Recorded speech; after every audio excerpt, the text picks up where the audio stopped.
La locomotion humaine est unique, un chef-d'œuvre qui a évolué pendant des dizaines de milliers d'années. Elle nous a permis de nous dépasser physiquement et mentalement pour devenir les êtres et sociétés que nous connaissons. Une composante clé pour nous déplacer, nos pieds. Chacun a 26 os, 20 muscles et environ 30 000 terminaisons nerveuses.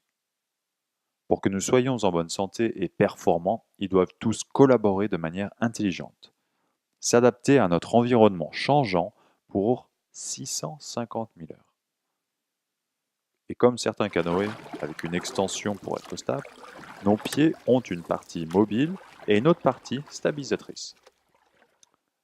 Alors pendant une phase de marche normale, le poids passe d'abord par notre talon, est transféré à tout le pied, s'étend vers l'avant pour nous propulser avec le gros orteil. Quand nous courons ou sprintons, la séquence change. On atterrit en premier sur l'avant du pied pour avoir un impact doux avec le sol et rebondir en avant en utilisant peu d'énergie. D'un autre côté, le jogging est un mauvais remix de la marche et la course, où nous atterrissons lourdement avec nos talons et ralentissons notre mouvement. Mais comment c'est possible? Seulement depuis l'invention des chaussures de course modernes, il y a environ 40 ans. Au lieu d'absorber les chocs, ils les rebondissent comme une balle de tennis, augmentant l'impact sur nos articulations.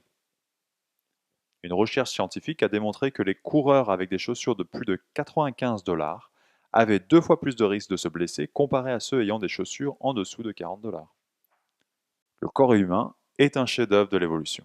Avec une course naturelle, nous avons déjà un amorti, une stabilité et un ressort grâce à nos incroyables pieds. Le développement de notre cerveau et notre corps est interdépendant. Par exemple, si nous naissons avec une anomalie dans le corps, le cerveau trouvera une manière de bouger différente. Le système nerveux travaille aussi comme la mémoire du corps. Comme un disque dur, il enregistre tout, une chute, un accident, marcher dans le sable. L'information sensorielle stockée dans le cortex du cerveau est proportionnelle aux terminaisons nerveuses à travers le corps. De cette information, le cerveau adaptera notre posture, notre marche, etc. Le poids de tout notre corps atterrit et étire nos pieds, ce qui stimule les 30 000 récepteurs et envoie l'information pour que nous ajustions notre posture et séquence d'atterrissage. Donc, si nos pieds sont comprimés par des mauvaises chaussures, tout est changé. Cette adaptation a aussi lieu à travers nos chaînes myofasciales. Ce sont des groupes de muscles entourés de fascia. Les lignes superficielles antérieures et postérieures peuvent expliquer l'influence de nos pieds sur la posture et la respiration. Les lignes spirales et fonctionnelles peuvent expliquer comment nos pieds influencent nos hanches et épaules. Donc un problème dans un pied peut avoir une conséquence jusqu'à notre main opposée.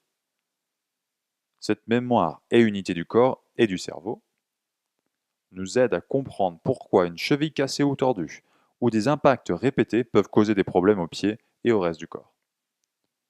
Et les symptômes les plus courants au niveau du pied sont une déviation du gros orteil, aka hallux valgus, épine calcanéenne, ce qui va faire mal au talon, et aussi une douleur sous le gros orteil. Et en tant que chiropracteur, nous sommes intéressés dans votre manière de marcher, les mouvements de vos articulations et les tensions musculaires de vos pieds. Ceci nous aide à comprendre comment fonctionne le système nerveux. De nombreuses personnes ont les pieds déviés vers l'intérieur. Quand nous ajustons cette pronation, nous redonnons un bon équilibre articulaire et neurologique. Avec le temps, nous obtiendrons une bonne fonction du pied et on influencera une bonne posture, une bonne respiration et une mobilité correcte des épaules. Comme notre cerveau, le corps a une courbe d'apprentissage. Pour cela, les visites sont plus fréquentes au départ et espacées petit à petit. Pour renforcer les effets des ajustements, nous enseignons des bonnes habitudes, des exercices et des étirements. Faisons une petite expérience. Premièrement, on va trouver une balle de tennis ou un verre rond. Arrêtez la vidéo et appuyez sur Play quand vous l'avez. Maintenant, mettez-vous debout. Et penchez-vous lentement en avant, sans plier les jambes. À quelle distance du sol sont vos mains? Très bien. Maintenant, massez un de vos pieds, comme ceci. Et penchez-vous à nouveau en avant. Plutôt cool, pas vrai? En relâchant la tension dans nos pieds, cela nous donne une meilleure mobilité dans tout le corps. Alors, massez-les régulièrement. Un super exercice, un squat pieds nus. Cela restaure une position naturelle du pied, améliore le mouvement des chevilles, genoux et hanches, et ça étire le dos. Si vos pieds quittent le sol, utilisez un gros bouquin sous vos talons. Pour un mouvement approprié, nos chaussures doivent être plates, larges et flexibles. Aujourd'hui, il existe de plus en plus de chaussures minimalistes qui sont cool. En tant qu'artiste, pourquoi vos pieds sont-ils importants? Assis ou debout, ils influencent tout le corps, surtout le pelvis. Le pelvis est la fondation pour la colonne et la tête, et influence la position des épaules et les mouvements de nos bras et mains. On peut donc avoir une Ferrari, mais si un pneu est usé ou dégonflé, la voiture va se déporter. On peut toujours l'utiliser, mais pas au maximum de ses performances. Nos pieds sont similaires à une paire de pneus, importants pour notre statique et mouvement dynamique. Mais nous n'avons qu'une seule paire pour toute notre vie. Nous devons donc en prendre soin pour notre santé et de meilleures performances. Libérez vos pieds.